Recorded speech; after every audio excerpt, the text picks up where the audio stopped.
bate-papo e os bons amigos, sempre antenado no que é bom. Na mira do som, na mira do som, na mira do som, na mira do som. Estamos começando mais um programa Na Mira do Som, diretamente dos estúdios aqui da Connect TV em Alphaville. Estou aqui com o Daniel Gerber. Seja bem-vindo, meu amigo, tudo bem? Muito obrigado. Olá, Fábio. É uma honra que te receber aqui. Vamos começar aí, assim, o Daniel é músico, é produtor, presidente da ACR, Associação Cultural do Rock de São Paulo, né? Toca na Power Blues, é isso, né? E tá lançando um EP. É isso, novo da Levanta. Aí, Power Blues lançando Levanta aí. Vamos começar ali no comecinho.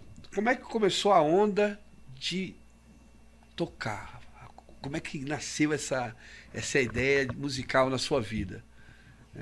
Tem fotos pequenininho já no piano. Meu pai tocava piano, pequenininho, 3, 4 anos de idade. Caramba! Mas comecei a tocar mesmo, as primeiras coisas foram na escola, né? No ginásio, tipo quinta série, que na época era assim, flauta doce, né?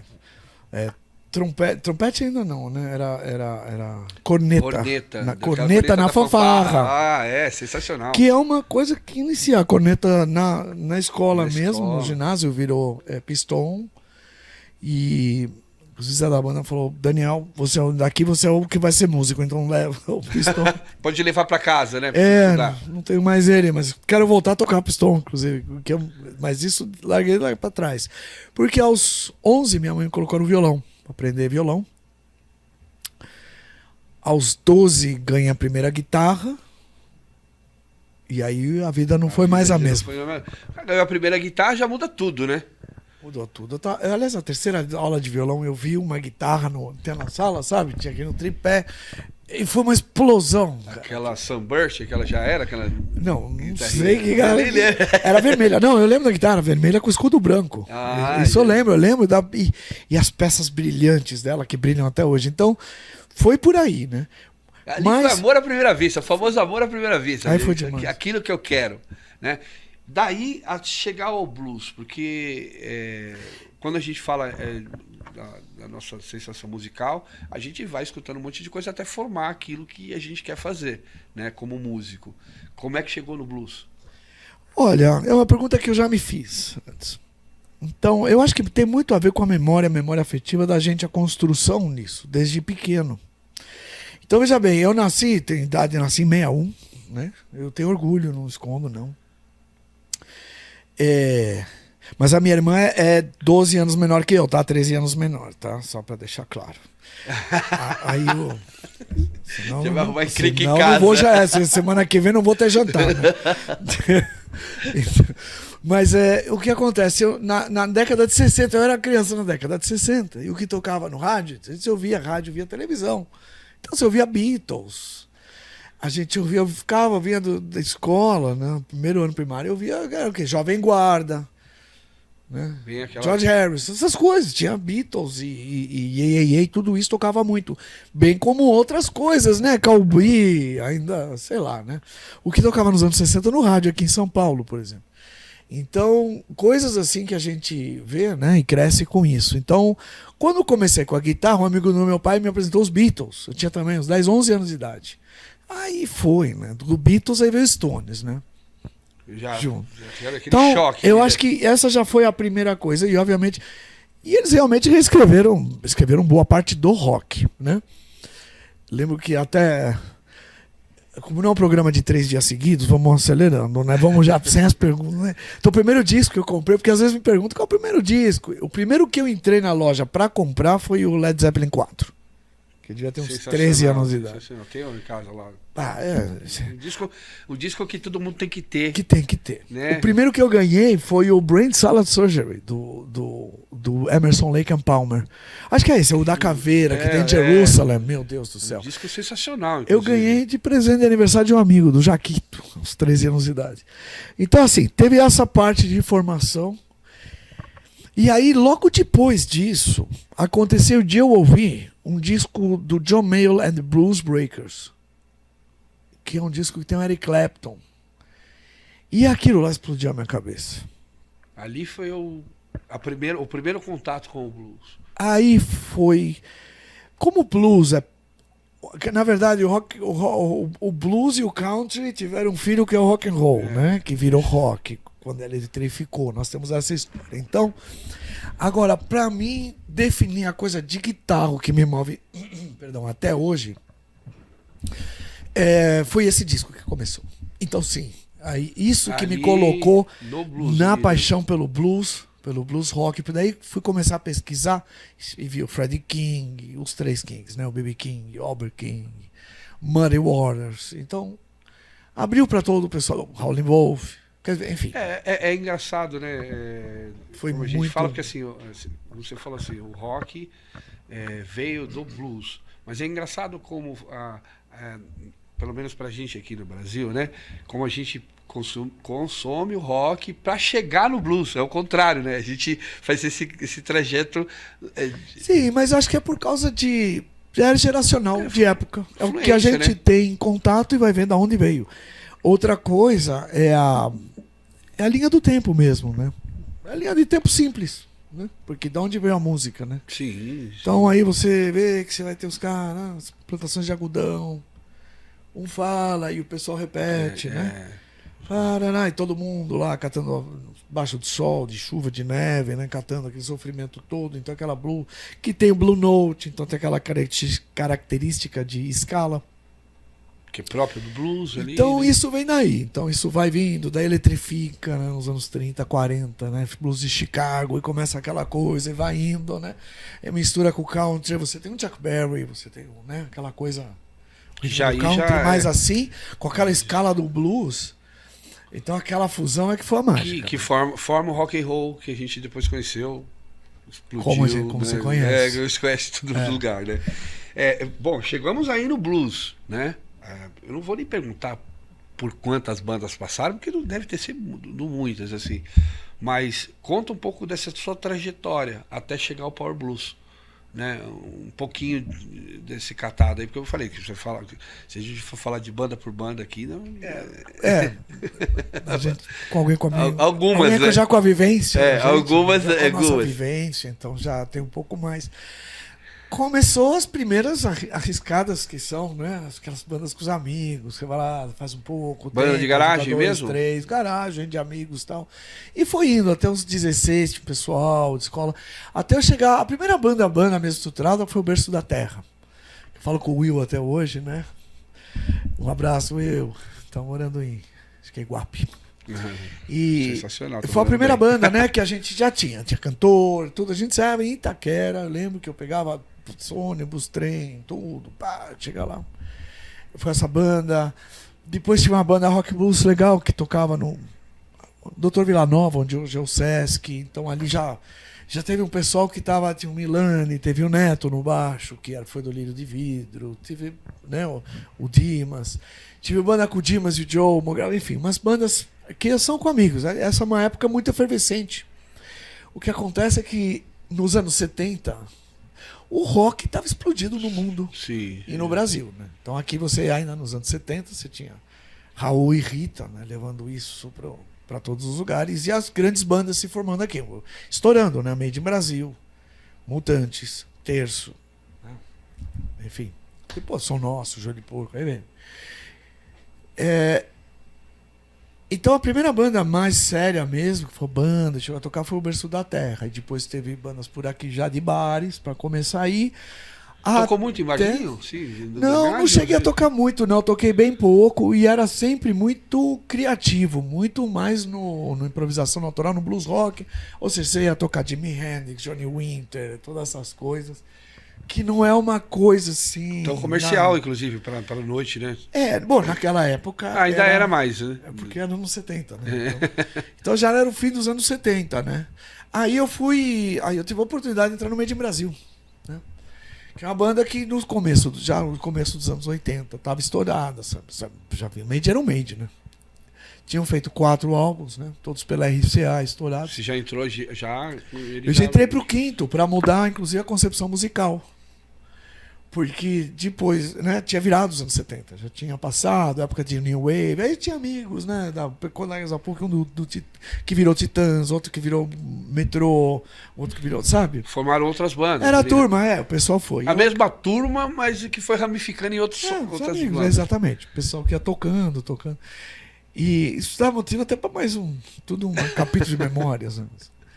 Vou escrever Mas aquele aí, livro só com aquele capítulo de memória. Não, mas assim, o Made foi uma coisa que mudou muito, porque mudou para muita gente a coisa, né? Então a gente ouvia muito a CDC, Judas Priest, agora eu estou falando de 82 e 83. Então o Oswaldo me chamou, Oswaldo Erchione, vamos fazer. Então a gente começou a reescrever, porque ela vinha do rock and roll e fomos pro rock mais pesado. E já tinha as primeiras bandas começando aqui, o Vírus, não sei o quê. Tem algumas bandas já começando aqui.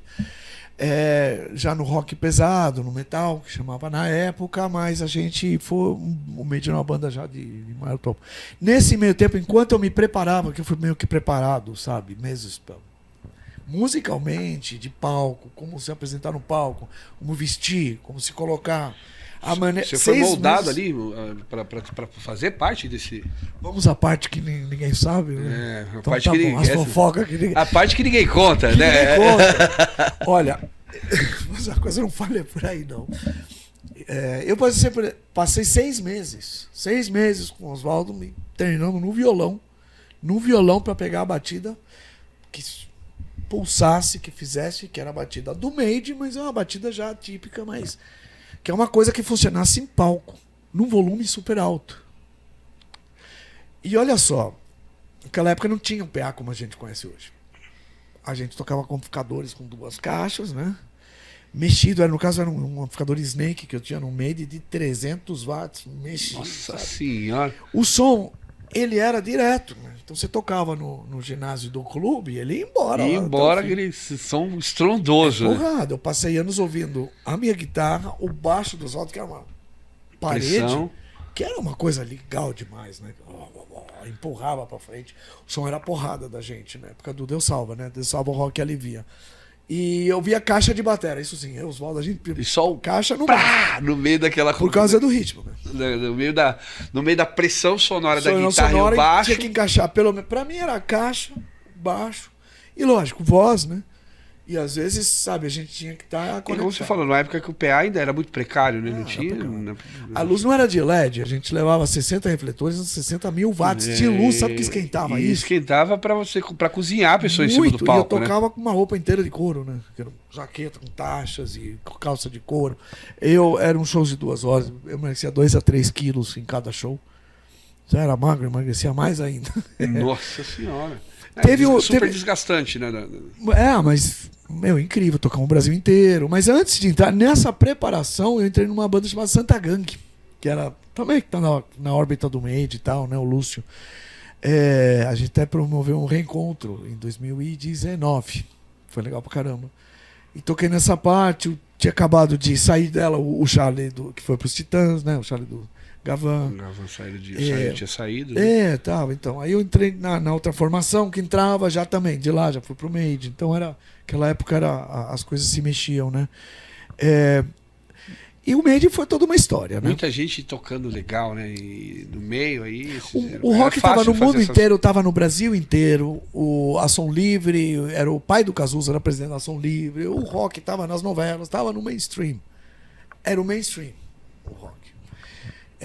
Coisa maravilhosa. Então aconteceu de tudo. E também entrou na parte comercial. Ou seja, você tinha desde os barzinhos, que o pessoal não queria ouvir coisa bem. Queria ouvir Jimi Hendrix, o bar. Queria ouvir Eric Clapton. Bom, porque a gente falou do começo dos Beatles, Rolling Stones, né? Mas depois eu me apaixonei pelo som dos Clapton. Coisa. Então vamos dar um pause nas bandas e vamos chegar até onde estamos em 84, 85, né? Mas houve depois do Eric Clapton, que foi uma coisa já eletrificada. Eu toco com Gibson Les Paul até hoje, que veio daí realmente, cantado, do jeito de chorar, de gritar, né? Se ouvir aquele disco lá, é sensacional. Key to Love enfim, várias músicas que estão lá, né? Depois disso, então uma série de bandas. Aí eu comecei a ouvir guitarristas. Faço questão de falar, né? Johnny Winter, eu tenho uma Gibson Firebird até hoje toco. Johnny Winter foi incrível quando eu vi tem um álbum dele que falo para quem não conhece, né? Que é mais novo, Captured Live, que tem o estádio, né? Uma foto atrás de um estádio lotado. Na frente ele com a guitarra e atrás lotado. Na época tinha capas, né? Várias capas eram obras de artes, né? Obras de arte. Bom, Jimi Hendrix, Robin Trower, demais, Rory Gallagher, e acho que o Gary Moore, esses é o quinteto né? Assim, que marcou muito. E o que nos leva, que é um pessoal que tornou o blues, que a partir dos Beatles e dos Stones, a coisa foi diferente. Até deu uma levantada aqui. Por quê? Porque quem sabe história sabe, né? Partiu ou pro lado de desenvolver coisa do próprio Clapton, foi pro Cream, começou essa coisa mais instrumental, que foi pro blues rock dali. E teve o rock, teve o rock progressivo. Aí teve começou o rock... a ramificar outros tipos de rock, né?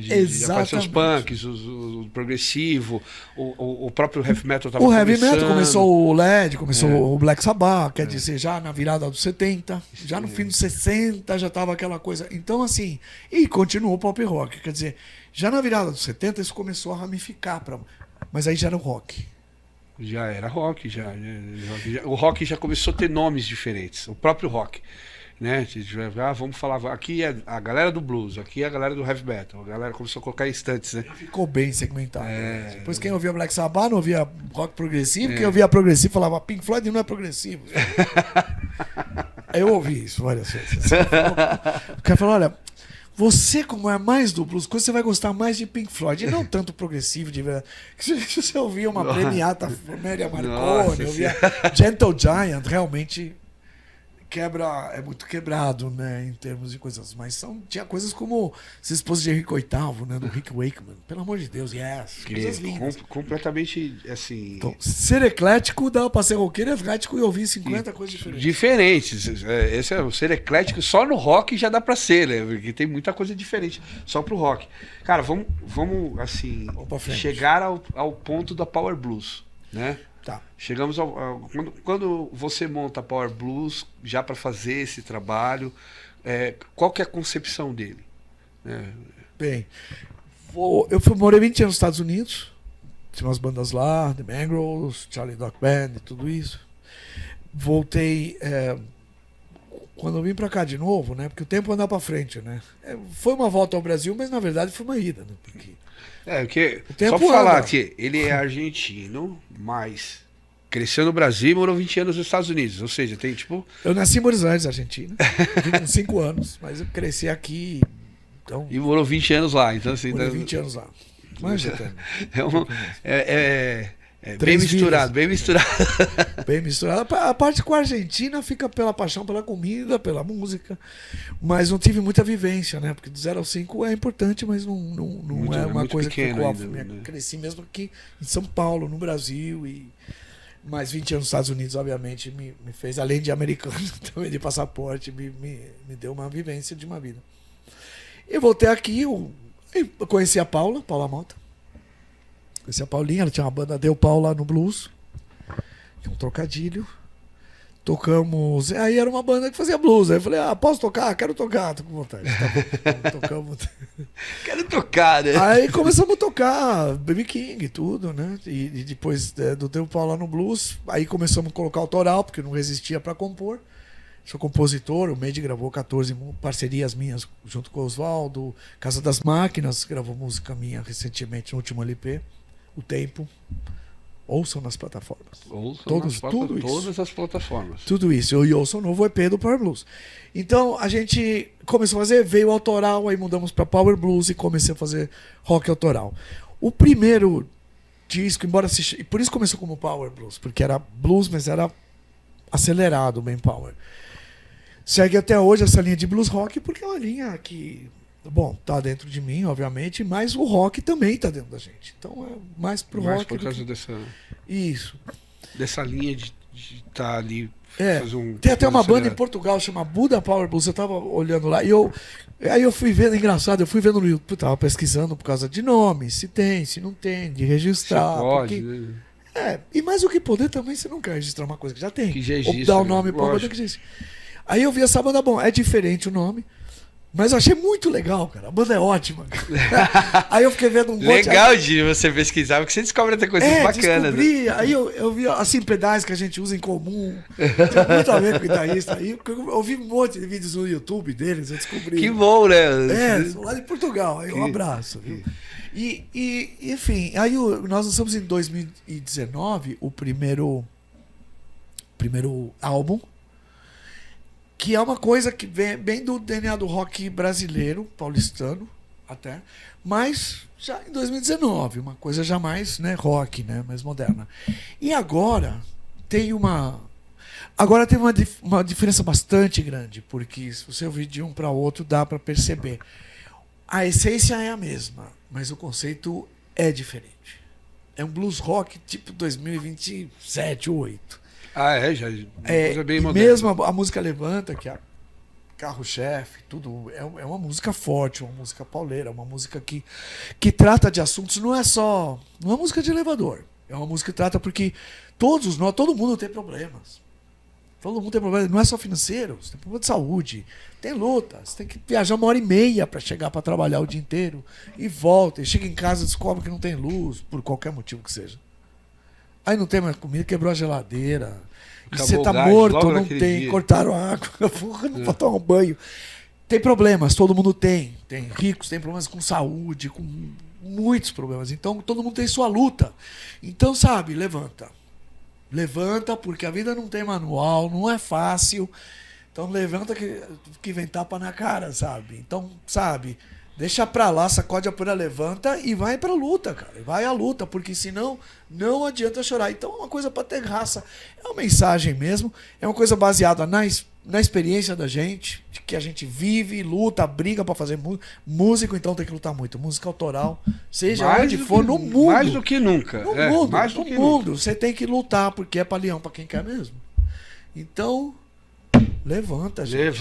Levanta. Bom, o EP novo tá aí nas plataformas, procurem aí Power Blues, né, com Levanta, que tá aí o carro-chefe dos caras aí, vai ser bem legal. Fala, quais são os integrantes da banda? É a Paula. Temos a Paula Mota nos vocais, temos o Marcelo Frisoni na segunda guitarra, o nosso querido e amado Gabriel Martini na bateria e Jairo Fager ou Daniel Kidd no baixo. Tem uma questão aqui de dupla. De ajustes de baixo. E tem o Zeca também. É que o Zeca tá morando em Rio Preto. O Jairo está com Autoramas, então tem um conflito de agendas aqui. E o Kid é o que gravou nosso primeiro disco, vai ser sempre da banda e tudo, né? Então tudo bem. Sempre vai estar aí. Então, assim, são excepcionais. O legal é que se pudesse tocar todo mundo, né? A ideal seria, né? Mas aí a banda teria 3 bateristas, 4 baixistas, aí também 7 guitarristas. Ia ser muito complicado. Eu sei porque eu que toco, tenho muito amigo músico, eu gostaria de colocar todos eles, mas não dá para colocar todo mundo na banda, né? Bom, eu queria perguntar aqui, dar um tempinho disso que a gente está falando, sobre a Associação Cultural de Rock de São Paulo, né? Da onde surgiu a ideia de montar a associação e o que a associação traz, né, dentro do contexto dela, de como dentro da sociedade, o que vocês estão produzindo lá? Olha, quando eu voltei em 2013, 14, início de 14, para o Brasil, eu notei uma diferença desde quando eu saí no início dos anos 90, assim, violenta, em termos de rock. Não é só que tinha saído do mainstream, tinha saído de tudo, das casas noturnas, o pessoal extremamente desanimado, achando que nada vai acontecer. Porque não estava acontecendo. Então eu percebi que tinham passado uma geração praticamente, né? Porque do 90 a 2000, de 2000 a 2003, são 25 anos, é uma geração. Que o rock veio em declínio. Então havia eu percebi, sabe aquele filme Volta pro Futuro? Você sai e tá tudo assim quando eu volto, mas o filme de Volta pro Futuro que deu ruim, né? Deu ruim. Que tava tudo ótimo. Volta o que deu ruim. Então assim, e eu falei, não é possível. Né? Tava todo largado. Eu falei. Aí começaram a falar, um cara, diretor de Funarte, veio falar que o rock era uma coisa de satanismo.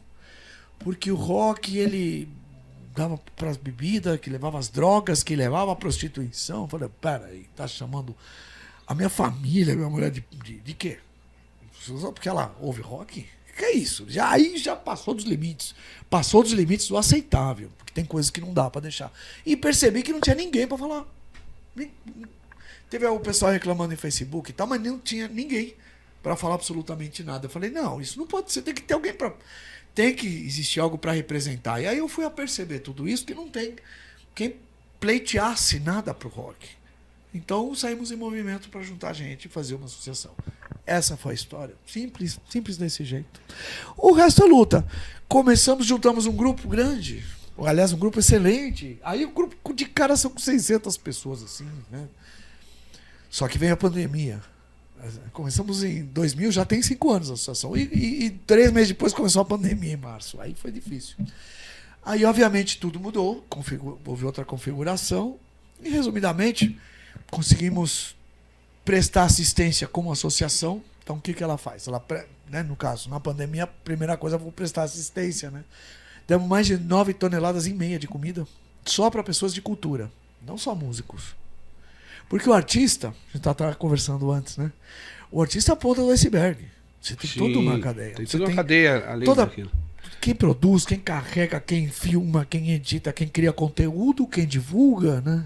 Quem aluga som, quem vende som, quem vai vender o disco ou o trabalho. É uma cadeia muito grande de pessoas que envolve. Aí tem a música ao vivo, que toda aquela gente que trabalha, então de repente o lugar fecha, não tem música ao vivo, mas não tem bar, não tem restaurante. O garçom não tem o que comer. A família do garçom não tem o que comer. Então, visando isso, a gente conseguiu fazer um trabalho. Nós montamos aqui em Osasco, a gente montou o Artista em Quarentena, nesse mesmo intuito. Porque a gente via que os artistas, e aí dizendo em todos os âmbitos, né? Tipo, teatro... galera de cinema, todo mundo ficou no mesmo barco e a gente tinha que fazer alguma coisa. E é legal, assim. Foi a primeira que parou, né? Foi a primeira que parou. Eu sempre falo. Entretenimento. A galera não lembra, mas assim, nós artistas fomos os primeiros que paramos e fomos os últimos que voltaram. É, porque as casas elas começaram a abrir e tal, mas a música ao vivo, a parte artística não funcionava ainda. Vai voltar muito depois. Terrível. E quando voltou diferente, porque voltamos ao mundo digitalizado, um mundo que vive na internet. As pessoas acostumaram a ficar em casa, trabalhar em casa, ouvir música em casa. Quando acabar 3 meses depois disso, as pessoas acostumaram a ficar quietas, né? Então, mudou um pouco o jeito de consumo, né? Então aí os outros 2 viés da associação, né? Ficam formação, que é fundamental, conseguir cursos grátis, formação grátis e orientação de como você consegue ser um artista. Então a gente procura palestras, etc. e tal. Site da associação. Ia falar agora isso. Mais fácil, porque senão não dá para dar muita informação aqui. www.acrock.com.br acrock.com.br. Vamos colocar aqui pra galera aqui. E o Instagram é tipo a ACR, Associação Cultural do Rock de São Paulo. Já deve sair, algo assim. Você vai lá, procura lá, quer ter mais informações sobre a associação, dá uma procurada lá. Tem shows também, a gente produziu o circuito de shows e tudo, então tem muita coisa para se fazer. E a ideia é apoiar, não é ser uma produtora, nem ser uma rádio, nem ser uma locadora, e não é apoiar movimentos, os artistas, os prestadores de serviço e os CNPJs, que são as empresas. Todo o movimento ali que envolve todo mundo. Apoiar tudo. Bacana. Meu amigo, primeiro de tudo, como é que faz para contratar Power Blues? Como é que fazemos para levar ela para os eventos? Obrigado. Bom, primeira coisa, acessem o nosso Instagram, Banda Power Blues, acho que é banda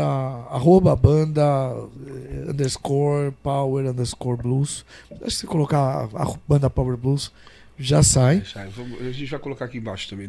Tá, ótimo. Pronto. Tá aqui. Ou Daniel Power Blues ou Banda Power Blues. Isso aí é o fundamental. Dali já tem um contato direto também. Nosso site tá quase pronto. Mas acho que basicamente hoje em dia redes sociais é o mais fácil. Tem um telefone. Telefone? 55 Brasil 11 9 4728 3133. É isso aí. Essa aí Aí, ó, embaixo. você pegou aí? Lembro da bolinha, lembra da bolinha? Isso é ótimo. Essas Cara, coisas. antes da gente terminar, queria que você desse um recado naquela câmera ali pro cara que tá em casa, aquele cara que tá começando o trabalho musical. Que dica que você dá pra esse garoto que tá começando aí? Dá essa dica lá direto na câmera ali. Primeira, se você toca instrumento ou canta, estuda, se dedique e seja o melhor possível, o melhor do mundo no seu instrumento. Você tem que ser bom, primeiro. 2, você escolher um instrumento, aprenda outros também, para ter uma noção, uma forma, uma base. Nunca desiste. Então, uma carreira musical, a primeira coisa que tem que ter, primeiro, é consciência, se é pra você ou não é. Você sabe dentro. Se é pra você, você tem que ter perseverança, garra e brigar a vida inteira, porque é sempre. O primeiro segredo é não parar. O segundo é ver a medida de tudo que você for encontrando, o que você precisar, cada obstáculo, cada coisa que não é obstáculo, que precisa, vai e aprenda.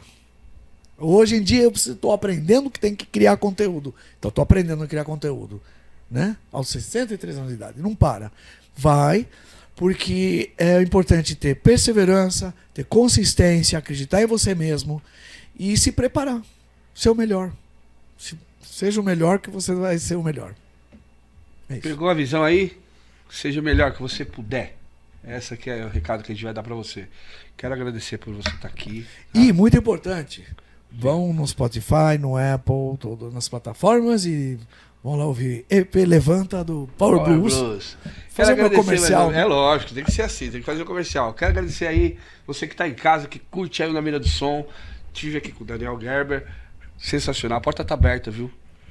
Obrigado. Próxima vez que você quiser vir aí, estamos aqui. Fábio, muito obrigado. E obrigado pela porta que você abre para todos, né? Para todos nós. A porta tá aberta sempre. Eu acho que é tanto para os artistas quanto para quem assiste. Né? Eu sou fã, eu adoro, assisto as coisas, eles dão aquela. É a maneira de falar. Quando eu vi o primeiro programa que eu vi, que foi o Márcio Pinhatari, abraço, Marcelo. Grande Marcião. Que me indicou, eu fiquei vendo, eu falei, nossa, que programa legal. Eu falei, obrigado. Que coisa legal, Márcio. A maneira que foi bem à vontade. Até desculpa se eu me empolguei. Não é isso. A ideia mesmo é essa, da gente estar aqui. Mais uma Esse vez, cara é quero muito agradecer, velho. interessante para conversar. Quero agradecer. Obrigado. Quero agradecer você de casa aí que curte o Na Mira do Som. Até a próxima semana com outro artista. Muito obrigado. Valeu.